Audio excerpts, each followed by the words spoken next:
Okay, so welcome to our podcast. This is a little bit different today because this podcast is a spin-off of our radio show.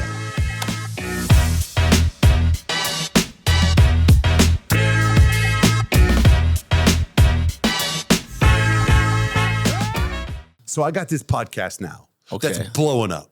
Really? The highly successful Johnjay Van Es. That's not surprising to me. So I've been interviewing. I just started interviewing people that I find fascinating, interesting, and you were always on my list. You were always on my list to get to. And, you know, we've texted a little bit and tried to go to lunch. And then during the lunch, my plan was to actually be on a podcast, but you never follow through. So, Bro, you're on my mind. You're on my mind all the time. Isn't there a song like that? So last week, I'm interviewing this guy that he's in the peptide world. Wow. Right. Okay, so, you know, the peptides are blowing up. I know what it is, man. I know what it is. And I've known this guy for 10 years. Yeah. So I've known him really well. So we're talking during the podcast and he says something. He goes, you played baseball at GCU. He goes, and that's how I know Chuck. And I went, Chuck Howard? And he goes, yeah. It's not Will. It's Will. Will.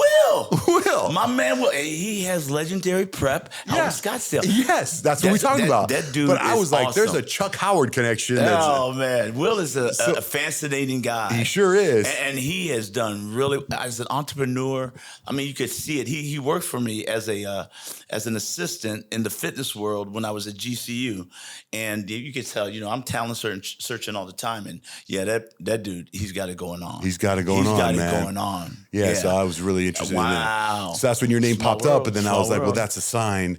That's a sign. I'm just going to text him and say, come on my podcast instead of doing the lunch and asking you to come on the podcast. But like, I wanted to talk to you about a bunch of things, you know, not only because you're a dad of 3 successful boys in the basketball world, but you yourself. But I kind of want to start from what I think is the beginning.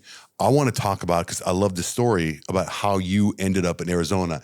And I mean, get religious, get whatever, believe in the power of God, get involved. Yeah.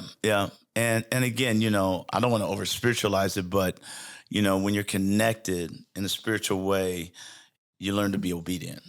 And so I was working in New Jersey, and I had 3 boys, very young, 8, 6, and 3. And I worked I did corporate wellness for a while for a place called Atlantic Mutual. They actually insured the Titanic and survived. So that was a good company. We had an office on 195 and we had one in Giralda Farms, which is in Madison, New Jersey. Really nice place. And I would go back and forth. And I was doing a health fair on 9/11, which is 9/11, as we all know. And a month before that, they said, hey, can you move to the 18th because of something? I said, no problem. Well, lo and behold, thank God it saved my life, because if I would have been in that building on 9/11, I wouldn't be here speaking to you right now.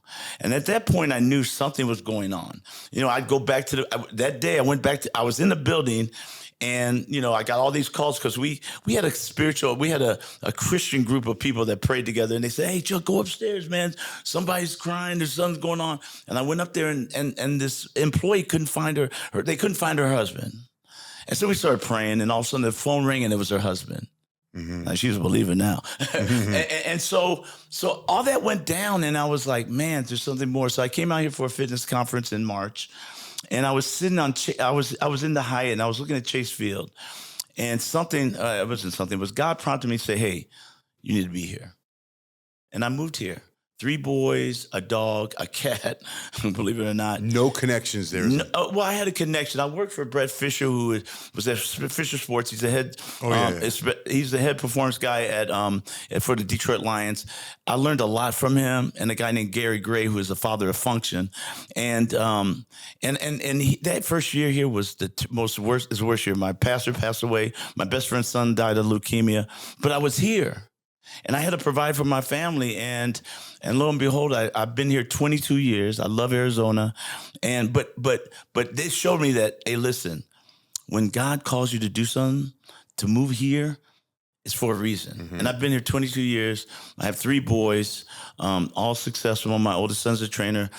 My middle son, right now, by the way, is in a hospital getting ready to deliver. They're getting ready to deliver his first son. Oh, wow. She's in labor right now, Jordan. And Marcus is home for the summer from Spain. He plays professional basketball over there, has a son, and he's going to have another one in about a month. So I said all that to say this is that I was placed here for a reason. Right. And I met you for a reason at a time in your life where you had 3 boys too. And we had a lot in common, right? Yeah. No, I remember I went to the gym. Yeah. And I poked my head. I was going to the facility because my son was going to start playing basketball there. Right. And there was a little room where it's the gym, and I poked my head in, and he went, "Hey!" And you screamed, and I walked in, and you blew my mind. And I started training. And I don't look at Instagram, but I was looking at it, and I saw this dude named Johnjay, and bro, this dude was posting like crazy. Yeah. I go, who is this dude? And I had no idea who you were. And if I did know who you were, it wasn't going to make any difference because I knew your heart. and that's when and we have a love for animals. Like we have a love for dogs, you know, and we have so many things in common that, you know, there's no matter what happens, you're going to always be a very important man in my life. Oh, well, thank you. Yeah, always. Blake, Dutch, Jake, and Kemp, but we spent a lot of time together. I was talking to Marcus today. I go, dude, that dude was a part of the family. He would see him every day, and we were talking about you guys. And it's a special bond that you create with people. And I'm all about community and building community. You know. No, I think you're amazing. You're an amazing father, businessman, trainer, spiritual guy. I mean, I remember, you talked me into doing Pump and Praise. 312 right now. You do 312 Sundays in a row. So Pump and Praise. Saturday morning at 6 a.m. I bring men together free of charge. I never charged it. And basically we just come together, we share, and we work out together. Yeah. And it's Pump and Praise. And the community of men and the transformation of lives through that. Man, I don't want to get up on Saturday morning at 6. Right, I know. But I'm up at 3 every morning, and then Saturday morning, I'm putting the message together, blah, blah, blah. But when I get there, and when men start sharing, bro, it's like I can't stop it. Why do you do that? I think it's for me too, I get a lot, I prepare a message, this week we're going to talk about endurance, being able to endure life, being able to overcome what you feel, I don't feel like doing it, but I have to do it and overcome that feeling so I can be successful, so I can go on. And again, we as men, we have so many things that we have to do. We have to provide for our family. We have to be the spiritual leader. We have to be the financial leader. And we don't have anybody to talk to. Now, women, females, they like to talk, but they can go. But us guys, we just hold it in and we just do our thing. Yeah, that's true. But when we get together and we open up and you hear people's people share, we always go, what's your peak of the week and your pit? And when we talk about our peaks and what our pits are, and people, man, I ain't alone. I'm dealing with the same stuff you're dealing with. I had a guy the other day, man. He's struggling in his marriage, man. He's struggling, and we talked about that, and everybody's like, dude, I've been there. There's a comfort in that. Yeah, marriage has got its ups and downs, right? I mean, you've been married a long time. How long have you been married? 36 years, man. 36 years, wow. And I've been married to her, and I've been married to my job. And I'll be honest with you, there's a point that my wife said, listen, do you want me or the job? Bro, paper's right there, bro. Really? Yes. And I did, because I started this school. It's called Iron Prep Academy. And God gave me a vision of, because, hey, listen, I'm not poo-pooing on public schools. They're doing the best they can. But I have this school where young men are learning life. And I'm pouring into that. And my wife is like, man, you want another thing on your plate? Yeah, you got a lot on your plate. I go, man, I got to do this. Because I talk to kids about school, and they go, I don't like school. Why? Because it's boring. Anything we do, we don't. And I said, no, I'm going to change that. Our boys go to school. Each of them have a business outside of basketball. Basketball, everybody wants to go to NBA. How many of you really going to NBA? What are you going to do after? What's your transition plan? Nobody even knows. If I ask a young man, what are you going to do after, if you don't have basketball, what are you going to do? I don't know. That's a problem. Wait, so what's the name of the academy? It's called Iron Prep Academy. Iron Prep Academy. And you started it, it's yours. I started it with Iron Courts. Dr. Albert Armini is the owner of Iron Courts, and a great faith man based. He's a cancer surgeon, but he has 3 boys too. Oh, wow. All these people come to me with 3 boys. Yeah. I get the hint. I think there's a bond. There's something special about having boys, 3 boys. Now. I know. You know what it is. I know. I want to be the dad that I never had. Right. I love my dad. My dad was great. He passed away. My dad was great, but I knew there was more. Like, I never got in depth. Like, my dad never prayed for me. Right. My dad never said, hey, man, what are you struggling with? You know? And so I wanted to start this school because, you know, if I do a seminar, you know what it's going to be called? You probably know. I've already told you. Get a clue. Get a clue. Hey, listen, when you see somebody shake their hand, look them in the eye. That's the first thing our kids learn. Yeah. Stand up when you meet a woman. Yeah. And so our school is based upon finding out what your purpose is. But is your school accredited? When people go to school yes. Our online partner, it's an online school. They have live lessons, and it's Premier Prep, the same at where we were before. Right? Well, have you talked to Will about this? Oh, he knows. Me and Will spoke about this. I went to Will to see how he's doing it because I'm going to do it. You know what happened to him? Have you heard about him? What happened with his baseball academy? Have you heard? Kim Kardashian picked it up, did a reality show. No, she didn't. Yeah, it comes out in September. Why she come down the east side, man? Right. Like, I got something special happening. You do? What do you mean? Something else? What do you mean? No, this school's special. So it started already. Look, check it out. So all of our boys have their businesses started. Okay. They got to come up with a business? That's part of the program. Okay. Not a real business, but a business. Yes, a real business. An entrepreneur program. So how many kids are there? We have 17. Okay. We're going to take 20. It's an elite basketball program. We look at elite basketball, but it's not about basketball. If you're coming to Iron Prep Academy for basketball, it's not the right place. Okay. You're coming to become a man. You're going to grow your character.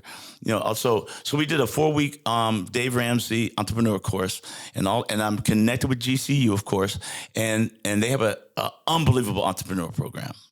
And so the task outside of school, you know, they're taking their math, they're taking their science, they're taking their English, they're doing all that. But what they really need is, how are you going to make a living after you get out of school? Mm-hmm. How are you going to make a living when you don't get that D1 scholarship and you hurt your knee or something and you can't? What are you going to do? You're going to do this? And folks out there, I'm putting my hand up and down like stacking shelves. Nothing wrong with it.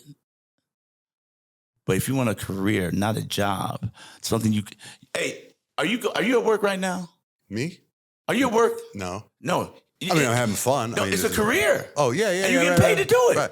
Not this. Well, I'm just saying. But what you do is what you love. Yeah. And getting paid for it. Yeah. Do you know what I'm saying? So we're teaching our kids that, and like we have the other day, the best thing that happened to me. One of my students came up to me and said, "Hey, man, check this out." And he showed me his bank account. He had over $1,000. He has a business called Holy Bins. What he goes, they go out, they clean trash cans. And get paid to change. I got it's flesh flow filters. They go in, they change filters out, they change fire alarms out. So you're teaching them a trade. You're making them come up with a trade or a business. Absolutely. Right. Why? Right. Because is the schools doing that? No. There's a big problem with that whole. No. But you're also teaching. So like Will's Academy. Yeah. It's 2 hours of normal school and then 15 hours of basketball or baseball. Yeah, and similar. We do. But what's your role in this? So I'm the director. So you come to school 8 to 8:30. You're doing a devotional. I'm making them shakes. We're getting a good breakfast. On Mondays, they'd have mental skills for an hour, learn the mental part of the game and life. And then from there, they'll do performance training. And then after that, they'll do an hour of school. After that, they do basketball training. And at a half an hour, 11:30 to 12, they have lunch. And that's the only time they have their phone. Because you know what? J. Cole says, pride is the devil. But you know what I say? The phone is the devil. Mm-hmm. It's got a hold on all of them. I haven't seen anything on Instagram that's been bad. No, that's why. I haven't seen a missed shot or nothing. Will said that they lock up their phones when they come Well, they get a half an hour phone at lunch. And then from 12 to 1:30, they have school. And from 1:30 to 3, they have basketball practice. So if I'm a two-sport athlete and I play football, I got a couple kids that do that. They can do basketball. They won't lose their basketball skills, and they go to football at night. If I'm a basketball player, I don't have to go to another training class. I don't have to go to another practice. I'm done at 3, so I have family time. How old are the students? 7th and 8th grade. And this is the thing that, most of these prep schools are taking high school students from other countries and things like that. And I wanted to do that, but God gave me another vision. 7th and 8th grade is where you're going to have the most influence on them. And it's the toughest. toughest time. But what happens at ninth grade? They go back to public school? They can go to public school. Or maybe we organically grow it. And how do people sign up if they want to? I know you have only 3 spots left. Yeah, just contact Chuck Howard, 480-452-3850, and we can talk about it. Yeah, really? So you want people to call you? Oh, yeah. No, I am the one that's going to interview them. I'm going to send them to my head basketball coach. He's going to, and then we're going to decide, like, we're not only interviewing the kids, the parents too. Mm-hmm. Are there scholarships? There are. We have some folks, and we're looking for other businesses that are interested in investing in this program. And we're talking a lot about this school. You know why? Because it's really important. Because kids, these young adults need to understand that if you want to be a professional basketball player, the chances of that happening right now, and even the chances of getting a D1 scholarship, D2, are very limited now. It's not like when Kemp went to school. It isn't like when Marcus went to school. This is a time where there's transfer portals, and they're not taking high school kids. No, my son got really lucky. No. I wouldn't say lucky. He was not only blessed, but he worked for it. No, he worked his butt off. No. He worked for it. And that's the thing I want to get across, that this thing is not easy. And you have to be, I'm talking a lot about endurance to my kids right now. You have to endure things when you don't even feel like it. Mm-hmm. You know, you can't be moved by your feelings, because if you're moved by your feelings, it's up and down. You got to be focused and desire the process. Mm-hmm. Are your kids at all involved with this program? Yeah, Marcus is involved. Jordan's involved. Desmond is one of the trainers. He trains the boys, and they love him. Marcus financially donates, and he always, when he's home, he's only home like for 3 months out of the year because he's in Spain playing. Is he making bank right now? Your son? He is doing really well. He's doing really well. But the life of an overseas basketball, nobody gets a 4-year contract overseas. He got a 4-year contract with a team that's had, since he's been there 6 years, six different coaches. Oh, wow. It's not what you think it is. Is it like the minor leagues baseball here? Like you see him traveling in a bus? No. It is the NBA of Europe. Right. Okay. But when you say it's not like it is here, what do you mean? No, it's like it is like it is here. It's like it's what you can do for me lately. And if you're an American player, there's stress in every job. Every job. Yeah, but over there, you're away from your family. They can only play a certain amount of Americans. They do that in Canada too. The language barrier, boom. I mean, you're away, and it's different. I mean, I go over there every year to see him, and you know what? I go there and I come back. I say, I love America. Yeah. I love. Wait, where is he in Spain? What city? It's called Bisconia. It's Victoria. It's northern Spain. Beautiful place, really nice. And they treat him well, and they pay him well. But you know what? Over there, it's tough. It's tough. You're away from your family. When you say away from your family, I mean, because his wife and kids there. Yeah, they're there. So you guys aren't there. No, we're not there. Right. So that's what you mean. But. Yeah, and he's making a sacrifice and an investment for his future. Oh, totally. Yeah. Wait, I want to jump back to something when you said you were starting the school. Yeah. You said your wife said, "Here are the papers." So it got that. Hey, listen. What? It got deep. Really? It got deep. Yeah. She's a strong woman. You know my wife. Oh yeah. And we've been married 36 years. She's my best friend. And when your kids are grown and they leave the house, it's like deja vu. It's me and her and the dog. That's how we started. Right. Home projects. I mean, and we're living our best life right now. Like yesterday, I had the best. I mean, probably if I left this earth today, I'd be good because I had the best day with my boys. Me and Marcus did a devotional in the morning, and he has a son Kylo who is just like him. Mm-hmm. And then we went and played Topgolf with the boys. We hung out and came to my house and we had dinner, and it was just great. It's a great job. It was a great day, and then but Jordan couldn't come because Tay was contracting. The baby's coming, and it was crazy. But your wife's like, "Hey, man, you're picking up another project." Yeah, and guys out there, you got to be truthful with your wife. Like I haven't been always truthful with my wife because I've been hesitant with the response. Like I know what she's gonna say. Why are you doing this? Da da da da. But I get it. But the impact that you're making in people's lives. Mm-hmm. Can't supersede your relationship with your wife. So she eventually understood? Yes. Yeah? Yeah. And I told her, I said, listen, number one, there's no separation, no divorce in our family. I ain't doing that. I'll just step away. I'll quit right now. And that's how we worked it out. Mm-hmm. But there is, she's right. Like, I need to put more emphasis on us than it. She probably thought kids are gone. Yeah. Now you guys can go travel and do stuff. Absolutely. Right? Yeah. Right? Yeah. And we're going to do that. But she understands. And like last year we had a young man, and he lost his father in September. Like, could you imagine a 12-year-old kid losing his father? And I trained this young man for several years before this. I didn't know the dad. I met him a couple of times, knew the mom. But, how can you walk away from a kid like that? Like I spent time with him and poured into this kid. And she sees it, but she doesn't feel it. You know what I'm saying? She doesn't know the impact because I've been around you. She does know it, but she hears it, and she's probably feeling, what about me? Yeah. Is she working or she's? Yeah, she works at GCU still. She's in HR. I mean, she's such an amazing woman. Right. She's so. I mean, she serves me so well. Is like the other day we were eating. And, I was almost done with my meal. I'm almost done. But she took up my plate. I go, man, I'm not done. And she goes, oh, I'm sorry. I go, well, when you come back, can you bring the check? That's what kind of serve. And, and you can't duplicate that. And so I appreciate that. And she knows that. And I tell her that. But I need to do better. I need to be better. We all need to be better as men towards our wife. We need to hold them up higher and not take them for granted. I'm not saying I take it for granted, but maybe I do. I don't know. Do you still do? I remember there was one night a week or one. Yeah. Lunch or a date night. What was it? Man, we spend a lot of time together. You still do? Yeah. Oh, yeah. Okay, so even with this new project. Yeah, we spend a lot of time, like together all the time. I can only take so much of that. But you can only yeah. No, I know. My wife calls it Johnjay time. She likes Johnjay time. You know that. And Blake and Nomi, Blake is so chill though. Is she chill? She's chill.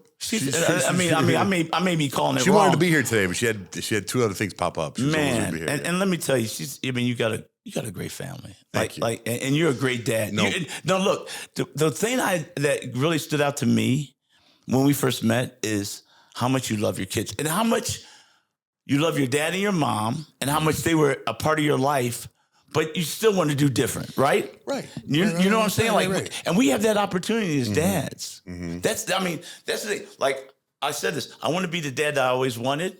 Even though my dad was great, but there were some things that I wish he would have done, and I'm doing them big time with my boys. Mm-hmm. So even now with your boys being grown up and mature and having careers, you're still very involved as your dad. Oh my God. Every day. And even like my son Marcus, he just got his master's in theology. He's after he graduated from Marquette? Oh yeah. During his season. He was going to school? He was doing his master's during the season. I think that's what saved him. He had probably one of the most challenging years this year as a basketball player.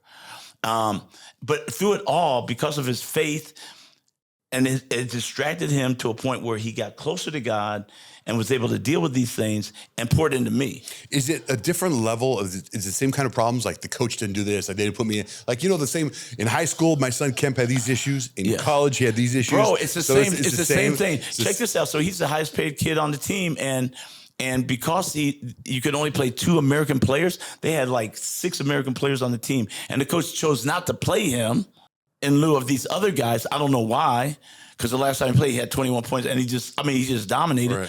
But I don't know what it was. And he didn't know what it was. But you know what he did? He loved on that coach. He said, what can I pray for you? What can I do for you? Like, he served, even though he didn't want to. Mm-hmm. And he's getting paid. So, I guess it's easier to do it that way. Does that coach have kids? I believe he does. Oh, because I have like a theory on coaches that don't have kids. It's different. It's different. Like no, it's different. No. They have no idea. Yeah, they have no idea. They can't relate. Well, let me ask you about Marcus. I think about this a lot now because that whole NIL stuff. And I remember, with you when Marcus was a junior, and he was thinking about going in the NBA draft. Right. I remember you and I talking, and I was like, to me, why not stay, and get your degree from Marquette and you're a star player. And they just retired his jersey. I saw that. Yeah, yeah. And he stayed and he scored 50 course. points. He had the 50-point game with the pink shoes. I got the pink shoes. Bro, you broke got me all on these. that. He broke all these records and stuff, right? Yeah. So then it's like, and then the NIL started, right? Yeah. Because that dude could have made some money in college. Millions. Isn't that crazy? Millions, yeah. And because he was the top in Marquette. He's broken every record, right? He's like the all-time leading scorer in Marquette's history and the Big East. So you're talking, Connecticut and St. John's, like he is number one. And if this was now, he'd be making millions. Oh yeah, but he wouldn't transfer. He wouldn't transfer, no. No, even for the money, he wouldn't.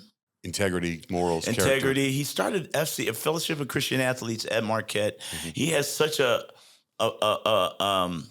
desire for the community. That's what makes him different, and I think that's what challenges him with other coaches or players. Is that I remember watching him this year, and this dude can shoot it, right, and he's open, and they don't pass it to him, and it was just like, wow. There's a lot of jealousy and envy, and so it's the same kind of problem. It's just that now it's just always there. It happens in normal jobs, right? Right. Yeah. It happens in normal life, and so you have to be number one. You have to have a great support system. No, you got to be confident in your own abilities, but you do need that support system to tell you, man, you're doing okay. You can push. You need that encouragement, right? Mm-hmm.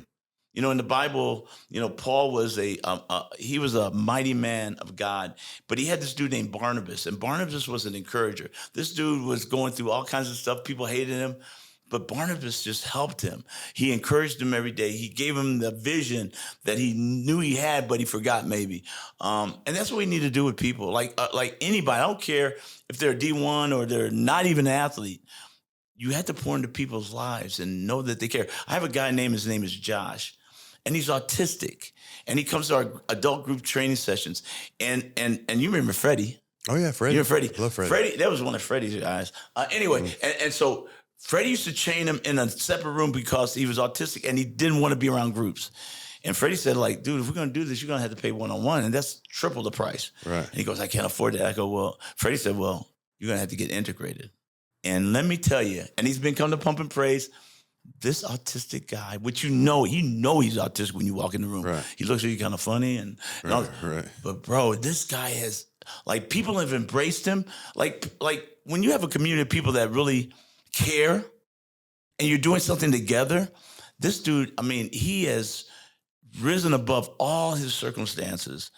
And you can tell that, he sends me texts, like long texts. Do I read them? Not really, but they're too, but he's living life much better. So he's integrated in the group now, and he's doing work out. Oh my God! In a way, so you poured into him. You've seen the benefits. He's seen the benefits. Yes, right. And that encourages me because I really haven't worked with an autistic person like that. He's a highly functioning. He's like a math teacher, but he's a highly functioning autistic person who, he's different. But when it comes to your son Marcus, do you think I look at it like with my son Kemp? Yeah, he's worked so hard, and then this doesn't happen. He works so hard, and then this doesn't happen. Like Marcus, he worked so hard, and then COVID hit.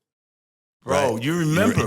He worked so hard. NIL's now available. Yeah, he worked so hard. Now he's overseas. It's like something's going to land in that kid's lap. He's doing great right now, but don't you think that something's coming? I told him his best basketball is ahead. But what if it's even off the court? What if it's a coach? What if it's a coach, a mentor, a pastor? I don't know. What if he could be the next Steve Kerr, better than Steve Kerr? Absolutely. Right? And the thing about it is that we need to know what we're passionate about, and we need to find avenues to be able to activate that. And we are. You have a gift for gab. Listen, I have 4 principles in life. You want to know what they are? One is play. Okay. If you're not having fun, why do it? Right. You have a lot of fun. I do have a lot of fun. You are fun. If I had to put a label like fun, right? Play. Okay, so play is number one. Number 2 is you got to choose your attitude. Like when my athletes come in, I want you to be as excited to train with me as I am with you, right? So you got to choose the right attitude. Mm-hmm. You got to be there. Be focused. Now, my wife thinks I'm not there all the time. Can you relate to that? Yeah, my wife says to me, be where your feet are. Yeah, right. That's what she says. So you got to be there. Like I said, like be present. So you play, right? Mm-hmm. You choose the right attitude, right? You be there. You be present. Mm-hmm. Don't be on this thing. Mm-hmm. This ain't to kill you. Mm-hmm. What's the fourth one? Make someone's day. Make someone's day.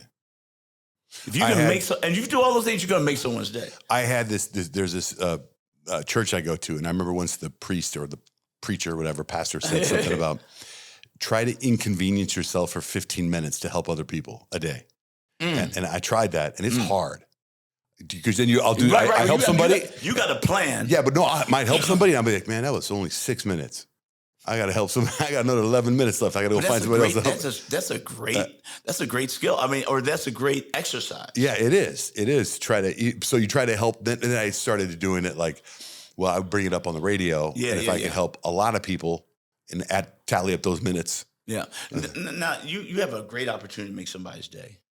I try to all the time. You do. No, you do. Like, I mean, you listen to your viewers. They say, man, Johnjay, man, I listen to you all the time. You don't even know it. You just do it. Oh, I try. No, you do it. I try to be You get in the cold plunge. You get out. I got in the cold plunge before I came here. Hey, what are you doing with your health? Because you look the best I've seen you look. Really? Yeah, I mean, I always thought you looked great before. I got cataract surgery, so I can see now. Did you really have cataract surgery? Bro, one eye or both eyes? Hey, both eyes, man. Hey, I was blind and I can see. I can see clearly now. Bro, when I went in there, and when they told me I had cataract, and they've told me like, hey, this is the most common surgery. I go, okay, whatever. Man, I was having such a hard time seeing, bro. I was like, did it look like it was frustrating? Was it like you had sunglasses on all the time? No, it was like I was like blind. Like I was fuzzy. I had cataract surgery. Dude, like both of them, both my eyes. And that you had it like, whoa. Well, to me, I always felt that like I had one eye. It felt like I had one sunglass on. Everything was darker. Yeah. Like that. Or fuzzy. Yeah, just darker from this. Like I always had sunglasses. Did yours happen like all of a sudden? It was like a year or two. So then they did one eye, and they told me to wait another year, and then they did the other eye. I did one on Tuesday and the other on Thursday. Oh yeah, and you can see it's amazing, bro. Right? Yeah. Oh my, it was crazy. They said I would. So are you? Too young for this. It usually happens to people in their 80s. Yeah. Well, right. I don't know. But what about overall health? Because you look different. I feel great. I'm just eating better. I'm working. I mean, it's just like this, man. I'm on the. You look at your life, and you say a football game. It's 4 quarters, man. Mm-hmm. And the first quarter, you're alive, you're awake, and you're young, and you're experienced. And then the second quarter is like you reach puberty, and now you're going in, getting ready for college, and then your third quarter is like long. It's like you're done with college, and you start a family, and you're going. But your fourth quarter has to be the best. You raised your kids. You're established in your job. You have so many experiences that you can share so much. Like I feel that way. And so are you in the fourth quarter now? I'm in the fourth quarter, bro. But you're eating right and you're exercising? I've exercised and eating right. Just enjoying life. Now, look, I get up at 3 a.m. Yeah, me too. So your overall health is great. Yes. Okay. My health is great. Do I look sick? No, you just look different. You look healthy. You look younger. Yeah, man. And and I think what it is that, when you get to this point in your life and your kids are gone, a lot of that stress is behind you. Yeah. Well, you have different. Like my stress right now is what are they going to do? You know what I mean? And that's why I do this school. Like Jake just started a job. Jake just started a construction job. Really? Yeah, he's doing construction, and he's like hands-on construction. Hands-on. He's doing not building houses. He's building. He's part of this company called McCarthy Building, and he's building like putting wires and stuff. And I mean, he's really good at it, and he loves it. That's the big thing. He loves it. He loves it. Yeah. He gets up before me. I wake up in the morning, and he's in the kitchen having a cup of coffee.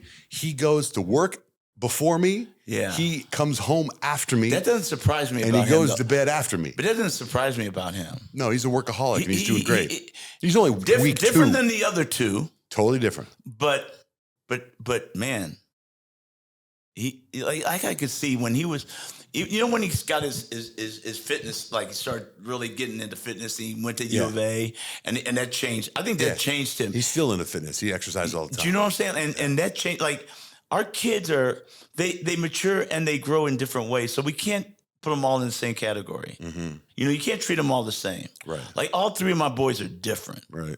And you have to meet their needs where they're at. And you did that with Jake. You did that with Jake really well. And Dutch, if I had to put a title on Dutch, it's joy.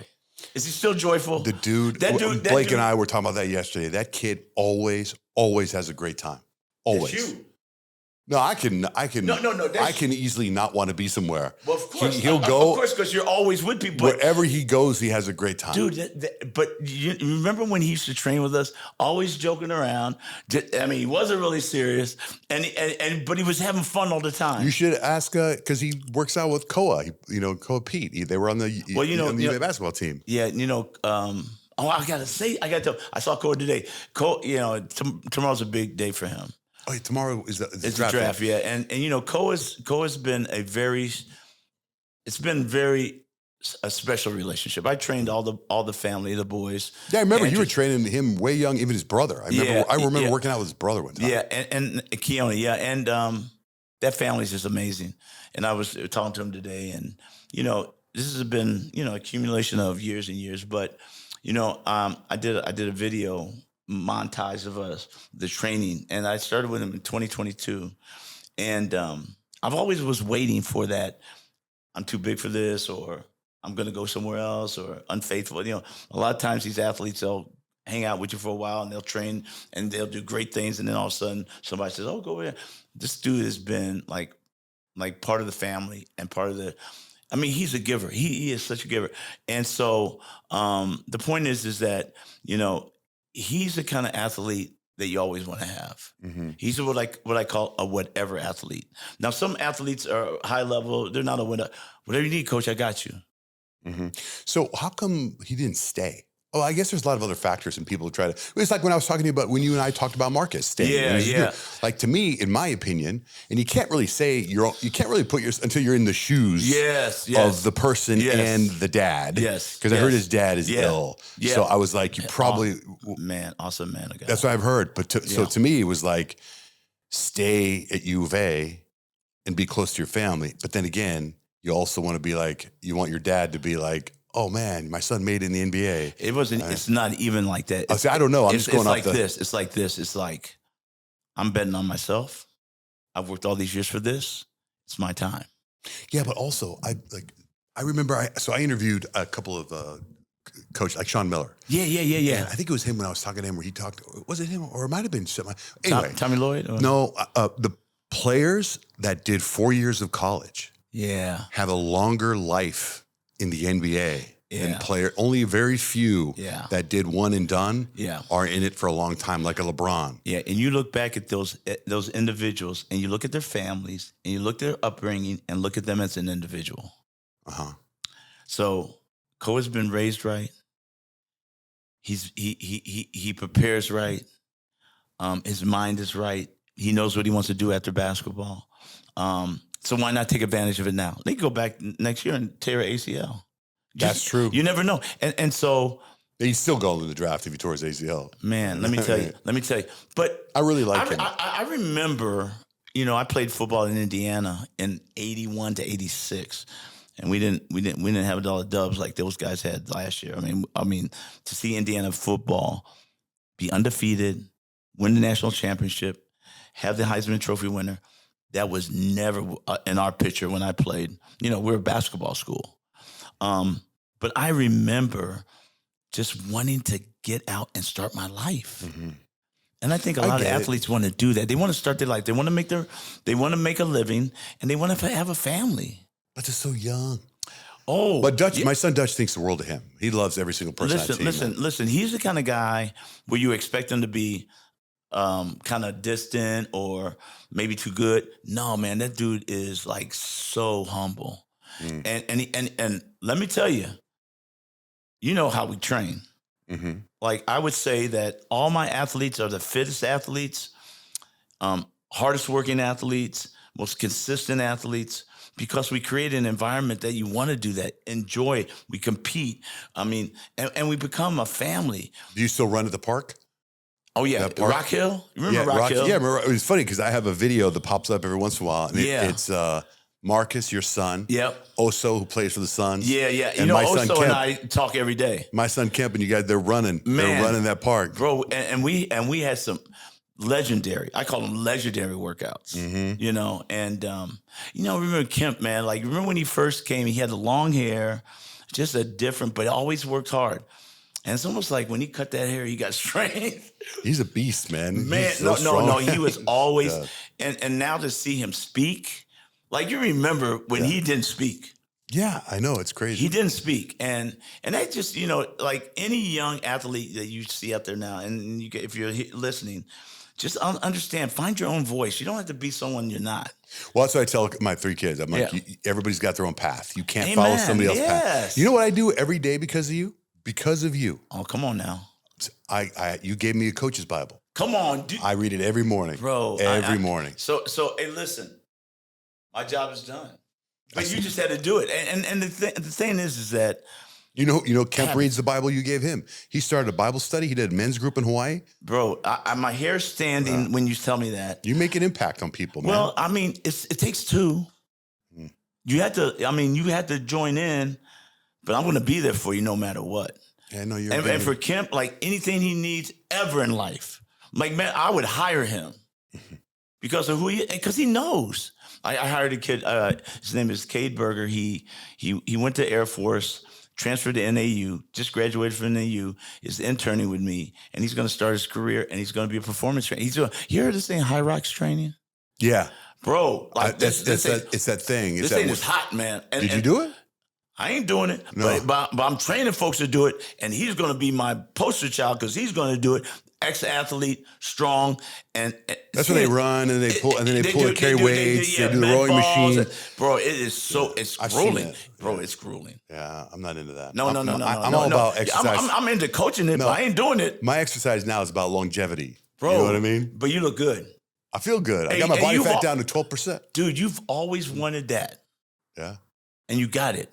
I finally got. Hold on to it. Right. I feel like I'm doing it right now. Now, how many days a week do you work out? Do you work out at all? Like, you may not even work out and look good. No, I work out 4 days a week. 5 days a week. Do you like it? I love it. There you go. I love it. That's all that matters. But I get up at 3. Yeah. And I do my own. I have a gym in my house. I do my own. I know, upstairs. Yeah, I do some training in there in the morning. I like it. I do some weights. I do the We got to do a workout together. Yeah. Hey, you got to do this. You got to promise me. Everybody listen to this. You got to come to a pump and praise. But that's what the problem I have with you pump and praise. It's 6 a.m. It's 6 a.m. And you get up at 3 every day. And I got our new spot's in Awatuki, man. Oh, yeah. So tell me about this new spot. Oh, bro. It's called Iron. It's called Iron Courts, powered by LOC, League of Champions.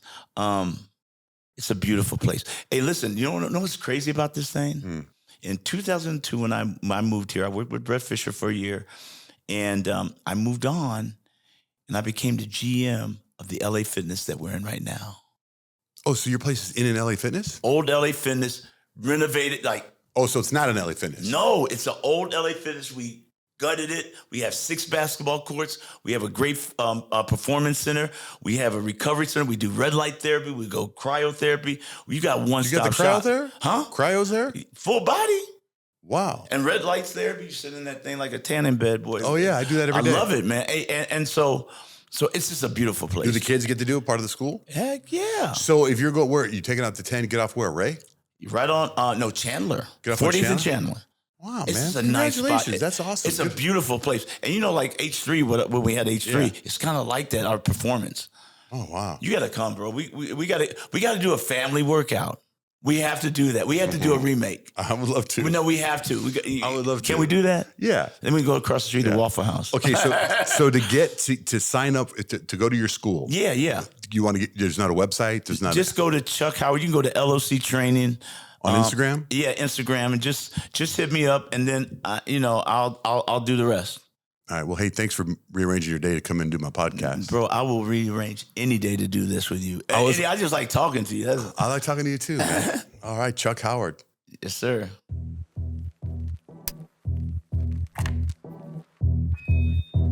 Okay, so welcome to our podcast. This is a little bit different today because this podcast is a spin-off of our radio show.